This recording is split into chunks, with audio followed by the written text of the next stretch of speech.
presents सीधी बात।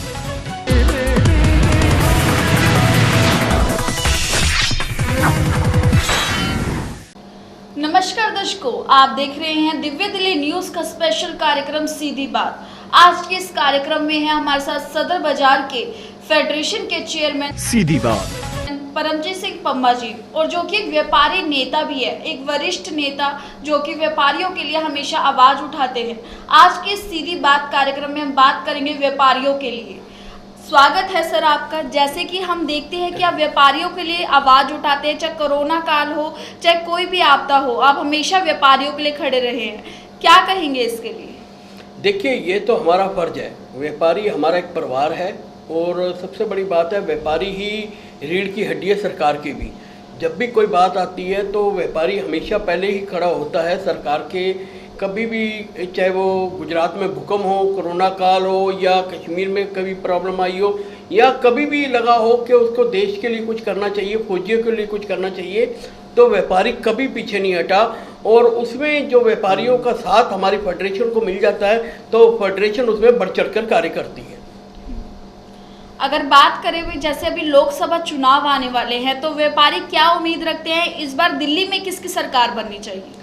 देखिए, ये जो दिल्ली का चुनाव नहीं, ये केंद्र का चुनाव हो गया। केंद्र में जो है, अब जो भी सरकार बने, हम कहते हैं वो व्यापारियों के हित में जरूर कार्य करें, क्योंकि व्यापारी काफ़ी समय से, कोरोना काल के समय से काफ़ी मतलब कि मीडियम क्लास व्यापारी का कामकाज ठप होता जा रहा है। और वो व्यापारी लगातार जो किराए पर बैठे हैं वो दुकानें छोड़ते जा रहे हैं, और जो जिनके अपने कामकाज है वो ये समझ लो कि उनका गुजारा करना भी मुश्किल हो रहा है। मैं ये कहना चाहूँगा, जो भी पार्टियां हैं वो कहती हैं कि हम 2 करोड़ लोगों को रोजगार देंगे, 3 करोड़ देंगे, वो तो देंगे। जो व्यापारी इतने लोगों को रोजगार दे रहा है उसको क्यों छीन रहे हो? व्यापारी की रीढ़ की हड्डी क्यों तोड़ रहे हो?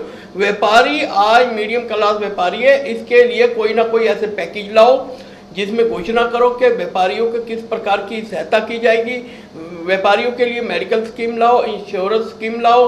उनके अलावा व्यापारियों की जब भी कोई आग लग जाती है, दिक्कत आती है, कोई भी पार्टी, राजनीतिक दल नहीं आता उसकी मदद के लिए, जबकि उसकी जो जगह बनाने के लिए, दोबारा खाने के लिए सारी एजेंसियां आ जाती हैं। अब जब मैं ये नहीं कहना चाहूँगा झुग्गी झोपड़ी में आग लगती है, क्योंकि वहाँ पर वोटिंग है, वहाँ पर सारे पहुँच जाते हैं, उनकी मदद के लिए भी सब कुछ है। चलो, अच्छी बात है, हम उनकी बुराई नहीं कर सकते, मगर व्यापारी का क्या कसूर है?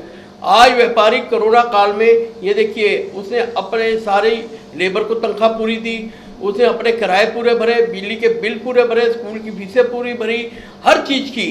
सरकार के आगे हाथ नहीं फैलाया, मगर सरकार आज इतना व्यापारी के ऊपर जीएसटी के जरिए या किसी प्रकार के भी जरिए जो लोड डाल रही है, उस पर सरकार को सोचना पड़े, इस पर सरल उपाय करे कि जिसमें हर बंदा जीएसटी दे। हम कहते हैं, देखिए, हम जीएसटी देंगे तो सरकार चलेगी, विकास होगा, मगर ये नहीं है कि कभी 12%, कभी 18%, कभी 6%, इस प्रकार का नहीं। हमें चाहिए कि 1 नेशन 1 टैक्स, एक टैक्स ला दे, इनकम टैक्स वगैरह सब कुछ हटा के, जिसमें आने वाले समय में व्यापार जो है बहुत तेजी से चले। और जो हम चाइना का बार बार बोलते हैं कि चाइना का माल बैन करे, बैन होना चाहिए, वो तभी होता है जब हमारी इंडस्ट्री को सरकार का पूरा योगदान मिलेगा और लोन जल्दी से जल्दी उनके पास होंगे।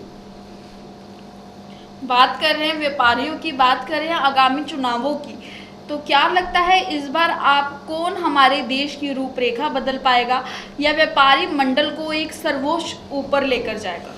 देखिए, मैं किसी पार्टी के बारे में नहीं बोलना चाहता। उसका कारण क्या है? व्यापारी एक राजपूत कहा जाता है, जिसका राज उसी का पूत है व्यापारी। क्योंकि हमारा कोई राजनीति से मकसद नहीं है, हमारा मकसद है कि हमने देश को कैसे रोजगार के साथ जोड़ना है। एक पेन भी बनता है तो उसमें भी 50 परिवारों को पूरा रोजगार मिलता है, चाहे वो ले लिए शाही भरने वाले को, चाहे वो प्लास्टिक वाले को, चाहे वो प्रिंटिंग वाले को, पेन बनाने वाले को, महिलाएं कहीं बेचारी जो घरों में बैठकर वो कार्य करती हैं। अच्छा, फिर उसके अलावा बेचने वाले को, टेम्पो वाले को, रेडी वाले को, हर बंदे को उसमें रोजगार जुड़ा हुआ। एक कोई भी छोटी छोटी चीज़ बनती है तो 50 परिवार जुड़ते हैं उसके साथ। तो आज ये सरकार को जोड़ना है कि अगर मीडियम क्लास छोटा व्यापार खत्म होता है, ये नहीं है हम उद्योगपतियों की आप मदद कीजिए, ये कीजिए कि आप छोटे व्यापार को भी किस प्रकार मार्केटें सुंदर बना सकते हो, सड़कें वहाँ की अच्छी बनाओ, वहाँ का ऐसा डेवलप करो कि वाशरूम अच्छे हों, महिलाओं के लिए भी हों, और वहाँ पर पार्किंग की सुविधा पूरी हो, वहाँ पर सेफ्टी पॉइंट पूरे हों।